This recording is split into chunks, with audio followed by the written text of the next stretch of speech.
Hi friends, அஸ்ஸலாமு அலைக்கும். Welcome to our Jahana's cooking. நம்ம சேனலில் இன்றைக்கி சூப்பரான இன்ட்ரெஸ்டிங்கான உங்கள் எல்லாத்துக்கும் ரொம்ப பிடித்தமான விளாகுங்க. எங்கள் வீட்டில் பக்ரீத் பண்டிகையை நாங்கள் எப்படி செலிப்ரேட் பண்ணோன்றதை உங்கள்கிட்ட ஷேர் பண்ணிக்கிறேன். ஃப்ரெண்ட்ஸ், வீடியோக்குள்ளே போய் பார்க்க ஆரம்பிக்கலாமா? வாங்க ஃப்ரெண்ட்ஸ், பார்க்க ஆரம்பிக்கலாம்.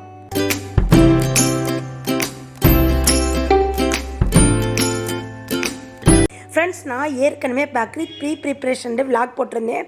அதில் நாங்கள் கெடா எப்படி செலக்ட் பண்ணி வாங்கினோம், எந்த மாதிரி கெடா வாங்கினோன்னு உங்களுக்கு எக்ஸ்பிளைன் பண்ணிட்டேன். இப்போ மறுபடியும் நீங்கள் மறந்துருப்பீங்க.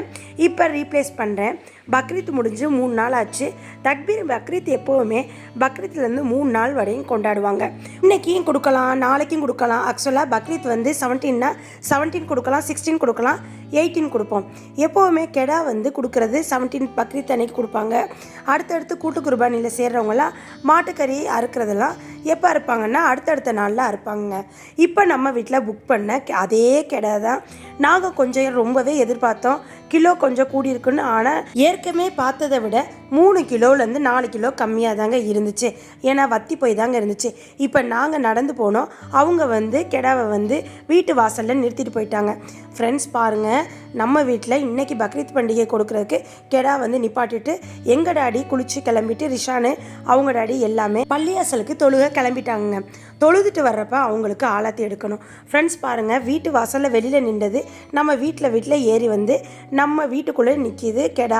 இதுக்கிடையில் நாங்கள்லாம் தொழுது முடிச்சுட்டு அப்புறம் ஆலாத்தி கரைச்சி வச்சுட்டு ஸ்வீட்டுக்கு ரவை போண்டா செஞ்சோங்க. இனிப்பு ரவை போண்டா செஞ்சோம்.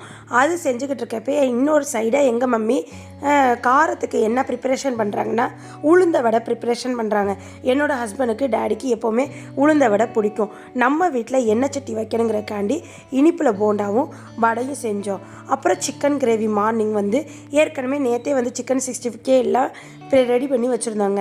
அதை காலையில் நாங்கள் சிக்கன் கிரேவியாக செஞ்சாச்சுங்க. அப்புறம் மெயின் டிஷ்ஷு தோசைக்கு ரவாவில் இனிப்பு போண்டா செஞ்சாச்சு, சிக்கன் கிரேவி செஞ்சாச்சுங்க. இதெல்லாம் செஞ்சுக்கிட்டு இருக்கப்பே என்னோடய ஹஸ்பண்டும் ரிஷானும் ஃபஸ்ட்டு தொழுது முடிச்சுட்டு வந்துட்டாங்க. இப்போ அவங்களுக்கு ஆலாத்தி எடுக்கணும்ல, அதுக்காண்டி நான் ஆலாத்தி எடுத்தேங்க. ஃப்ரெண்ட்ஸ் பாருங்கள், ஆலாத்தி கிடைக்கிறதுல ஒரு பட்டை நம்ம வெத்தலை போடணும். வெத்தலை இல்லாதனால மல்லிகைப்பூ இலை போட்டிருந்தோம். அப்புறம் மஞ்சத்தூள் கொஞ்சோன்னு சுண்ணாம்பு சேர்த்து கரைச்சி வச்சாச்சுங்க. இப்போ தொழுதுட்டு வந்தோடனே அவங்களுக்கு ஆலாத்தி எடுத்து ஆலாத்தி காசு கொடுப்பாங்க. பிரியப்பட்டவங்க 100 ரூபாயிலேருந்து 500 வரையும் கொடுப்பாங்க. அப்புறம் ரிஷானு எனக்கு இந்த வருஷம் கொடுத்தாரு. அவங்களுக்கு ஆலாத்தி எடுத்து கொடுக்குறப்ப ஒரு காமெடி நடந்துச்சு. ஓ கையில் காசு இருக்கா, ஒன்றுகிட்ட பர்ஸ் இருக்காண்டு அவங்க டாடி கேட்க, அதான் உங்கள் பர்ஸ் இருக்கே, நான் அதுலேருந்தே எடுத்து எங்கள் மம்மிக்கு கொடுக்குறேன்ட்டு அவங்க தனியாக கொடுத்தாங்க. இப்போ எங்கள் டாடியும் வந்துக்கிட்டு இருக்காங்க. அப்புறம் என் டாடியும் சேர்ந்து அவங்களுக்கும் ஆலாத்தி எடுத்து கொடுத்தேன். இப்போ டாடி எனக்கு 500 ரூபா கொடுத்தாங்கங்க. எங்களுக்கு இதிலே நோன்பு காசு கிடச்சிருச்சு. ரிஷானு 100 ரூபா கொடுத்தாரு, மச்சன் 200 ரூபா கொடுத்தாங்க. அப்புறம் நோன்பு காசு தனியாக 500 ரூபா கொடுத்தாங்க. அப்போ நோன்பு காசு வந்துருச்சு, ஆலாத்தி காசு வந்துருச்சு. இப்போ எங்களுக்கு ரிஷானுக்கும் ரிஷான் டாடிக்கு எங்கள் டாடிக்கு நான் எடுத்துட்டேங்க. அதுபோக எங்கள் மம்மி அவங்க ஹஸ்பண்டுக்கு எடுத்தாங்கங்க. அப்புறம் எடுத்துகிட்டு அதையும் நாங்கள் வீடியோ எடுத்துகிட்டு எல்லாம் உள்ளே வந்தோடனே இனிப்பு கொடுத்தோங்க. இனிப்பு நான் உங்கள்கிட்ட ஏற்கனவே சொன்ன மாதிரி ரவை பணியாரம் ஃபஸ்ட்டு கொடுத்து எல்லோரும் சாப்பிட ஆரம்பிச்சிட்டாங்க. இப்போ தொழுதுட்டு வந்தோடனே சாப்பிட்டுக்கிட்டு இருக்கப்பே நம்ம எப்போவுமே தொழுதுட்டு வந்தோடனே கெடாவை அறுக்கிறதுக்காண்டி ஆள் கூப்பிட்டுருந்தோங்க. ஒரு 10 நிமிஷம் இல்லை 1/4 மணி நேரத்தில் அவங்க வந்துட்டாங்க. ஃப்ரெண்ட்ஸ், எங்கள் டாடி நோம்பு காசும் கொடுத்தாங்க, அப்புறம் ஆலாத்தி காசு கொடுத்துட்டாங்க. ரிஷானும் கொடுத்துட்டாரு, என்னோடய ஹஸ்பண்டும் கொடுத்துட்டாங்க. இப்போ எல்லாம் அவங்க செட்டில் ஆகிட்டாங்க. ஒரு ஸ்டில் ஞாபகமாக இருக்கிறதுக்குண்டு நாங்கள் எடுத்துகிட்டு அப்புறம் நான் உள்ளே வடை போட ஆரம்பிச்சாச்சுங்க. வடை எங்கள் மம்மி போட்டாங்க. ஒரு உலக்கு மாதிரி ஒரு டப்பாவில் வச்சுட்டு அது மேலே பேப்பர் போட்டு ஹோல் போட்டு வடை ஈஸியாக போட்டாச்சுங்க. இப்போ கஷ்டமே இல்லாமல் நம்ம கையில் எண்ணெய் தெரிச்சுன்ற பயமே இல்லாமல் எங்கள் மம்மி இந்த மெத்தடில் தான் எப்போவுமே வடை போடுவாங்க. அதே மாதிரி நானும் இதே மெத்தடில் வடை போடுவோம். ஃப்ரெண்ட்ஸ் பாருங்கள், வடை சுட்டி எடுத்தாச்சு. அடுத்த நடைக்கு வடை சுட்டி எடுத்துக்கிட்டு எங்கள் பாட்டிக்கு ஏற்கனவே நாங்கள் சாப்பாடு காலையில் கொடுத்தாச்சு.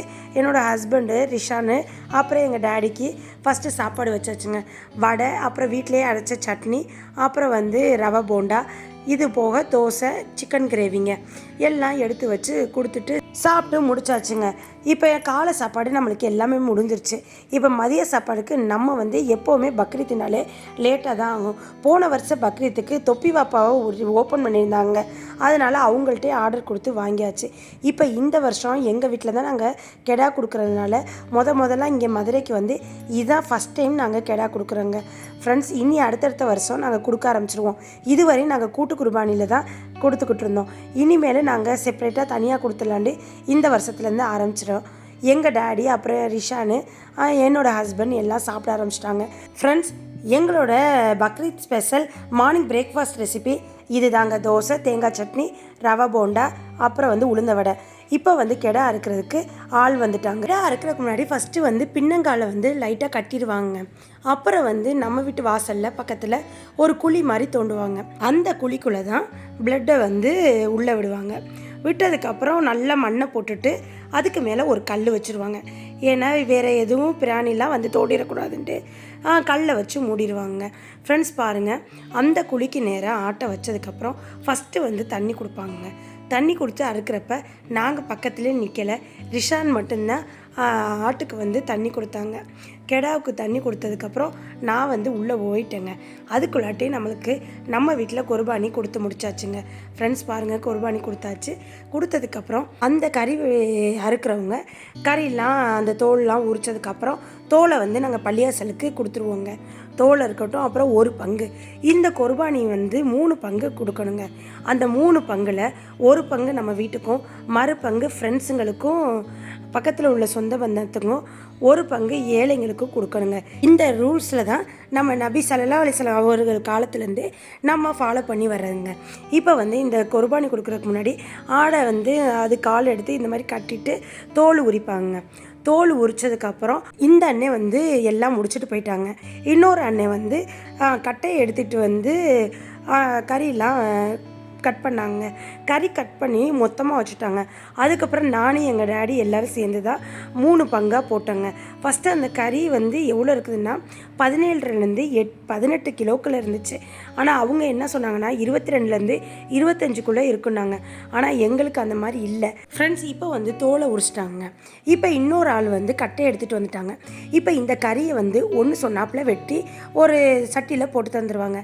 அதை வந்து நாங்கள் வந்து 3 பங்காக பிரிக்கணுங்க. இந்த தோலை வந்து நாங்கள் வீட்டுக்கு யூஸ் பண்ணக்கூடாது. தோலை என்ன செய்யணும்னா பள்ளியாசலுக்கு கொடுத்துடணுங்க. இந்த ஆட்டுக்கால், அப்புறம் தலை, குடல் இதெல்லாம் நம்ம யூஸ் பண்ணிக்கலாம். நம்மளுக்கு விரும்பின பக்கத்தில் வீட்டுக்காரவங்களுக்கு நம்ம கொடுத்துக்கலாம். உறவினர்களுக்கும் குடல் எல்லாம் கொடுத்துக்கலாம். இது போக மற்றது எல்லாமே 3 பங்குங்க. ஆட்டுத்தலை, கால், குடல், இது 3 மட்டும் நம்ம விரும்பினவங்களுக்கு கொடுத்துக்கலாம் ஃப்ரெண்ட்ஸ். பாருங்கள், நாங்கள் வந்து கால் வந்தோடனே அதை என்ன செஞ்சோம்னா க்ளீன் பண்ணி ரெடி பண்ணிக்கிட்டு இருந்தோங்க. இது போக செவரொட்டி, இது தாங்க செவரொட்டி. இந்த செவரொட்டியை இந்த சூட்டுக்கறி நோம்புன்னு சொல்லுவாங்கங்க. பக்ரீத்துக்கு இன்னொரு பேர் சூட்டுக்கறி நோம்பு. ஏன்னா இந்த செவரொட்டியை சுட்டு சாப்பிடுங்கிறக்காண்டி சூட்டுக்கறி நோம்பு. அப்புறம் வந்து அந்த அண்ணன் வந்து வெட்டிக்கிட்டு இருந்தாங்க. இன்னொரு அண்ணன் வெட்டினோன்னே எல்லாமே டக்கு டக்குன்னு முடிஞ்சிருச்சுங்க. எப்போவுமே நம்ம வந்து நுரையீரல் எல்லாமே பங்கில் சேர்த்து அந்த ஈரலோ எதுவுமே நம்ம எடுக்காமல் பங்கில் சேர்த்தாச்சுங்க. எல்லாத்துக்கும் வர்ற மாதிரி சேர்த்தாச்சு. எங்களுக்கு ஒரு பங்கு, மற்ற 2 பங்கில் எல்லாத்துக்கும் கொடுத்தாச்சுங்க. இப்போ வந்து ஆட்டோவிலே வந்து அல்லமீன் பள்ளியாசலுக்கு தான், அல்லமீன் எத்தீம்கானா பள்ளியாசலுக்கு தான் நாங்கள் கொடுத்தோம். அவங்களே வந்து தோல் வாங்கிட்டு போயிட்டாங்க ஃப்ரெண்ட்ஸ். பாருங்கள், இப்போ நம்மளுக்கு கறி எல்லாம் தனியாக நம்மளுக்கு நறுக்கி வச்சுட்டாங்க. இப்போ நம்ம 3 பங்காக எடுத்து பிரித்து வச்சாச்சு. எங்கள் வீட்டுக்கு, அப்புறம் உற்றார் உறவினருக்கு, அப்புறம் ஏழைங்களுக்கு கொடுக்குற பங்கு பிரித்து வச்சாச்சு. இப்போ கறி வந்து எங்கள் டேடி வெயிட் போட்டு பண்ணிக்கிட்டு இருக்கப்போ நாங்கள் பிரியாணிக்கு சட்டி வச்சு தாளிச்சிட்டோங்க. எங்கள் வீட்டில் எல்லாத்துக்கும் கொஞ்சம் முடியாமல் இருந்தனால பிரியாணி அரிசியே நாங்கள் ரொம்பலாம் செலவோ இல்லை உரப்பு எதுவுமே போடாமல் நார்மலாக தாங்க மீடியமாக இந்த தடவை ஆக்கியிருந்தோம். பிரியாணி தாளிச்சா, அப்புறம் கறி சுக்கா வச்சு சிக்கன் 65 வச்சு சாப்பாடு முடிச்சாச்சுங்க ஃப்ரெண்ட்ஸ். பாருங்கள், இந்த சூட்டுக்கறி நோம்புக்கு கண்டிப்பாக செவரொட்டியை சுட்டு சாப்பிட்ணுமாங்க. இதில் ஃபாத்தியா ஓதுவாங்கங்க. இந்த செவரொட்டி அப்புறம் ஈரலில் கொஞ்சம் கொஞ்சம் எடுத்து அந்த ஈரலில் கிரேவியோ இல்லை சுட்டு வச்சு ரொட்டி ஒரு 3 ரொட்டி, சப்பாத்தினா சப்பாத்தி இல்லை பரோட்டானா பரோட்டா வச்சு நம்ம பள்ளியாசல்லேருந்து அஜத்துங்களை கூப்பிட்டு பாத்தியா ஓதுவாங்க பாத்தியாங்கிறது வேறு ஒன்றும் இல்லைங்க, யாசின் ஓதி துவா கேட்பாங்க. அப்போ வந்து இதை வச்சு எல்லாத்துக்கும் கொடுப்பாங்க. இதுதான் இந்த பக்ரீத்தோட மெத்தடு ஃப்ரெண்ட்ஸ். நாங்கள் பாருங்கள் இப்போ முக்கால்வாசி பிரியாணி செஞ்சு முடிச்சாச்சு. இதுக்கு இடையில் செவரொட்டியை சுட்டுக்கிட்டு இருக்கோம். பாருங்கள் ஃப்ரெண்ட்ஸ், ரைஸ் போட ஆரம்பிச்சாச்சு. ஏற்கனவே நிறைய பிரியாணி வீடியோ போட்டதுனால நான் இன்றைக்கி வந்து இந்த வீடியோவை மேலோட்டமாக என்ன ப்ரிப்ரேஷன் பண்ணுறாங்கன்னு மட்டும் தான் நான் உங்களுக்கு காமிக்கிறேன். இப்போ பிரியாணி வந்து தம் போட போகிறோம். பக்கத்தில் வந்து சுக்காவுக்கு ரெடி ஆகிக்கிட்டு இருக்கு. ஆட்டுக்கால் வந்து க்ளீன் பண்ணி எல்லாம் முடிச்சுட்டு அதை நறுக்கி வச்சாச்சு. ஃப்ரெண்ட்ஸ், இந்த பக்ரீத்து எங்களுக்கு சீரு சிறப்புமாக முடிஞ்சிருச்சு. நாங்கள் எங்கள் டேடி போட்டு வச்சுருந்த குர்பானி கறி எல்லாத்துக்கும் கொடுத்துட்டு வந்து பிரியாணி ஆக்கி முடிச்சுட்டு நாங்களும் உட்காந்து சாப்பிட்றோம். ஃப்ரெண்ட்ஸ், உங்கள் வீட்டில் என்ன டிஷ்னு எனக்கு சொல்லுங்கள். இந்த வருஷம் பக்ரீத்து சீரு சிறப்புமாக போச்சு. அடுத்தடுத்த வருஷம் இதே மாதிரியே நாங்கள் இன்னைக்கு ஒரு கடா கொடுத்துருங்க, நாளைக்கு எங்களுக்கு தனியாக கடா கொடுக்கண்டு நானும் துவா பண்ணிக்கிறேன். நீங்கள் யார் யார் கொடுக்காமல் இருக்கிறீங்க, பங்கில் செய்கிறீங்களோ உங்கள் வீட்டுக்கு கொடுக்குறதுக்கு வசதி வரணுன்னு துவா செஞ்சுக்கிறேங்க. ஃப்ரெண்ட்ஸ், உங்களுக்கு இந்த விளாக் ரொம்ப இன்ட்ரெஸ்டிங்காக இருக்குன்னு நினைக்கிறேன். இந்த விளாக் பிடிச்சிருந்துச்சுன்னா லைக் பண்ணுங்கள், ஷேர் பண்ணுங்கள், கமெண்ட் பண்ணிடுங்க, மறக்காமல் சப்ஸ்கிரைப் பண்ணிடுங்க. ஃப்ரெண்ட்ஸ், பக்கத்தில் உள்ள பெல்லைக்கான கிளிக் பண்ணிங்கன்னா தான் நான் போடுற புது விளாக் உங்களை வந்து சேரும். இதே போல் நெக்ஸ்ட் ஒரு விளாகில் உங்களை வந்து சந்திக்கிற வரை எனக்காண்டி வெயிட் பண்ணுங்கள். நெக்ஸ்ட் வீடியோவில் பார்ப்போம். தேங்க்யூ மக்களே. அஸ்ஸலாமு அலைக்கும். பாய் பாய்.